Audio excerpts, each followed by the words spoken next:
ഓ, ഇതാണല്ലേ ആ മാതാമഹൻ, കാരണവരുടെ വാടക കൊലയാളി.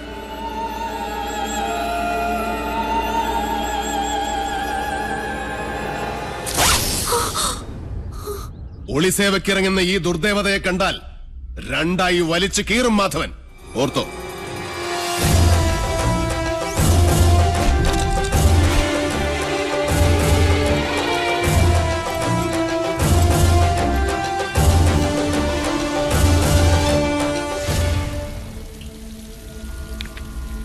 മണിയങ്കോട്ടെ കാരണവരും മക്കളും നെല്ലൂർ മനയുടെ കുറെ കരഭൂമി വെട്ടിപ്പിടിച്ച് അനുഭവിക്കുന്നുണ്ട്. അടിച്ചിറക്കണ ആസത്തുകൾ അവിടെ നിന്ന് പടിയിറക്കി നാട് കടത്തണ ജോലി നാളെ തന്നെ അങ്ങോട്ട് തുടങ്ങിയാലോ? നല്ലത്. അത് നാളെ തന്നെ തീർപ്പാക്കണം. വരിക.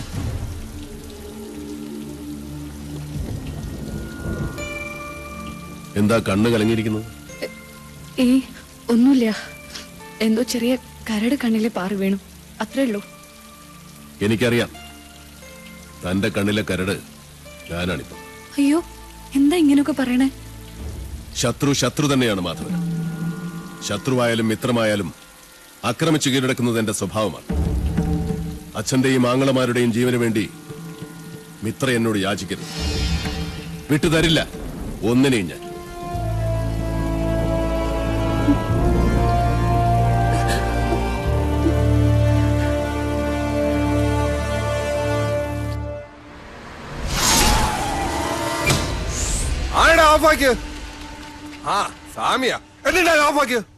അക്ഷരമറിയാവുന്നവനല്ലേ ഈ കോർട്ട് ഓർഡർ ഒന്ന് വായിച്ചു കൊടുക്ക്.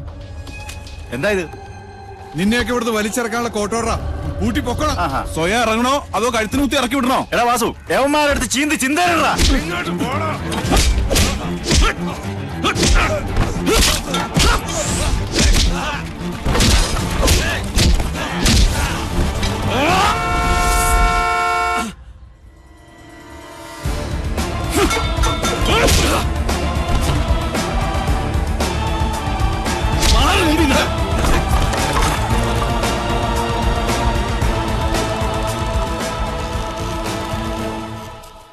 എന്താടാ ഇത്? നേരെ വായിച്ചു നോക്ക്. പീഴറിയണ സ്വാമിമാരുടെ കയ്യും കാലും.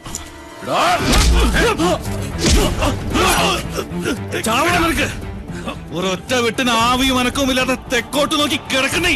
ഇന്ന് മുതൽ തുളസിയുടെ മുതലിൽ നിന്നൊരു പഴുക്കിനെ പോലെ നീ എടുക്കരുത്. എടുത്താൽ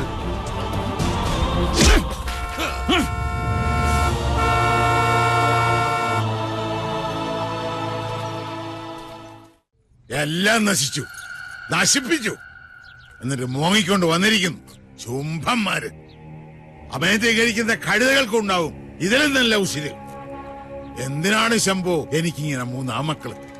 അച്ഛാ, എന്താ? രാജീവൻ വിളിച്ചിരുന്നു. അപ്പൊ അവരും അറിഞ്ഞു മണിയങ്കോട്ടിന്റെ അടിത്തറ അളകിയിരിക്കുന്നെന്ന്. സ്വത്തില്ലാത്ത മണിയങ്കോട്ട് നിന്നും അവന് പെണ്ണു വേണ്ടാത്രേ.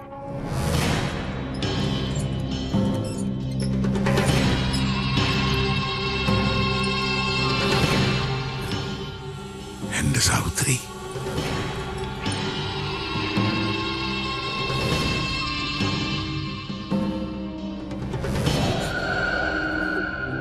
എപ്പോഴൊക്കെ നിന്റെ കണ്ണു നിറഞ്ഞു കണ്ടിട്ടുണ്ടോ അപ്പോഴൊക്കെ ഈ ഗിരീശൻ മനസ്സ് കല്ലാക്കിയിട്ടുണ്ട്. കൊന്നവന്റെ ശവം മരിച്ചവന്റെ മുറ്റത്ത് ദഹിക്കണം. മണിയങ്കോട്ടെ പഴയ ആചാരങ്ങൾ തെറ്റിക്കണ്ട. അതിന് കരളുറപ്പുള്ള ആരെങ്കിലും ഉണ്ടോടാ ഇവിടെ? അച്ഛൻ പുലർച്ചെ പുഴക്കരെ കാത്തു നിന്നോ? കണി കാണാം മാധവന്റെ ജേട്ടം. വാടാ ഗിരീശ. വാസു, ചെമ്പ്രയിൽ ഇത്തിരി ചോര വീണിട്ട് എത്ര കാലായി. ശുഭമസ്തു. കല്യാണകാരണിയായി സദസായി കല്യാഭിലാഷ സമുദായിനിയായി സിദ്ധിയായി മൂലപ്രകൃതിയായി വർത്തിക്കും. സിസ്റ്റേഴ്സ്, ഈ അടുപ്പിൽ പാലുകാച്ചൻ തീരുമാനിച്ചോ? നന്നായി, ഞാൻ ഫയർ എഞ്ചിൻ വിളിച്ചിട്ട് വരാം. ആദികേശവ, ജീവൻ വേണമെങ്കിൽ ഓടിക്കോ. ഉയിര് കിടന്നാൽ നിനക്ക് വായിച്ചെങ്കിലും ജീവിക്കാം.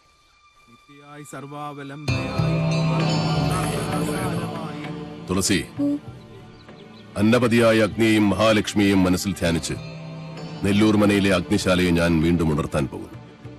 അത് നിന്റെ കൈകൊണ്ട് തന്നെ വേണം. പേടിയുണ്ടോ? കുട്ടേട്ടാ വേണ്ട, ഈ അടുപ്പിൽ നിന്നല്ലേ തീ പിടിച്ചിണ്ട് അച്ഛൻ. നിന്റെ അച്ഛനെ കൊന്ന സാവിത്രിയുടെ പട്ടടയ്ക്കാണ് നീ തീ കൊളുത്താൻ പോകുന്നത്. പറഞ്ഞതനുസരിക്ക്.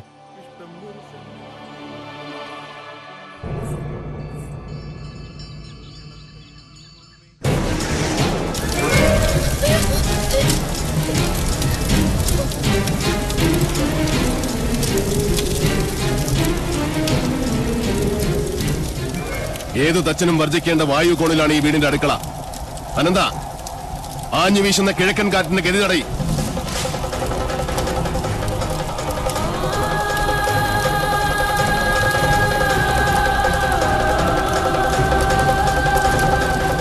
എവിടെ കാട്ടുതീ പോലെ ആളിപ്പടരുന്ന സാവിത്രിയുടെ പ്രതികാരാഗ്നി? എവിടെ ഹരിനാരായണനെ കൊന്ന ശവദാഹികളായ തീനാമ്പുകൾ?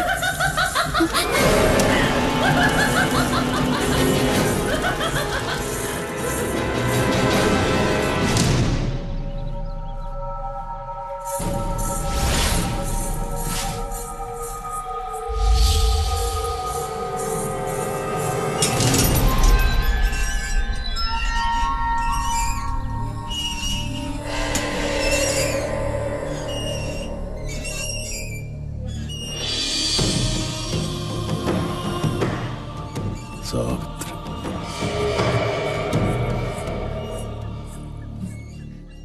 സ്വയരക്ഷയ്ക്കായി എന്തും ചെയ്യാൻ മടിക്കില്ല. അച്ഛനോ മക്കളോ, അതോ കീഴടങ്ങാൻ മടിക്കുന്ന ഈ ദുഷ്ടരാക്ഷസി? ആരായാലും ഈ പിത്തലാട്ടങ്ങൾ കണ്ട് ഭയപ്പെടുന്നവനല്ല മാധവൻ. അതെ, എല്ലാരും വരിക.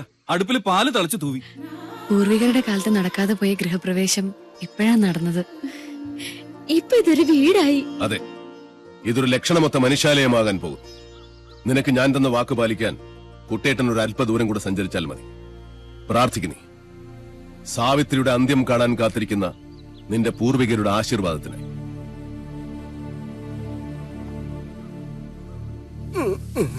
അയ്യോ, ആരാ? എനിക്കും അറിയില്ല. എന്താ പറ്റി? ഞാൻ ഇവിടുന്ന് രക്ഷപ്പെട്ടു ഓടിയതാ. വലിയ കുരുങ്ങി.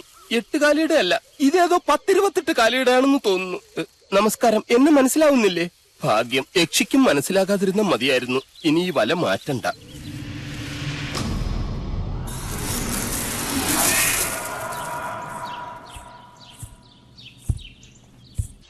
ഇനി ഒരിടം കൂടിയേ ബാക്കിയുള്ളൂ. ആ കൊലയാളി വാവലുകൾ പാറിപ്പറക്കുന്ന ആ മുറി. ആ ക്ഷേത്രത്തിൽ ഭുവനേശ്വരിക്ക് മാത്രമല്ല പ്രതിഷ്ഠ. പാലച്ചൂട്ടിൽ താത്രിക്കുമുണ്ട്. അവിടെ വിളക്ക് വെച്ച് തൊഴുതു നിൽക്കുന്നു മറ്റൊരു യക്ഷി. ആരാ? നിന്റെ അടുത്തി തുളസിയുടെ അകത്തുണ്ട്. അവള് മച്ചില് വിളക്ക് വെക്കാൻ ഒരുങ്ങാ. എന്ത് വിഡ്ഢിത്താ നീ കാണിച്ചത്? അവളെ ഒറ്റയ്ക്ക് മച്ചിലേക്ക് അയച്ചിട്ട് നീ ഇവിടെ വന്ന്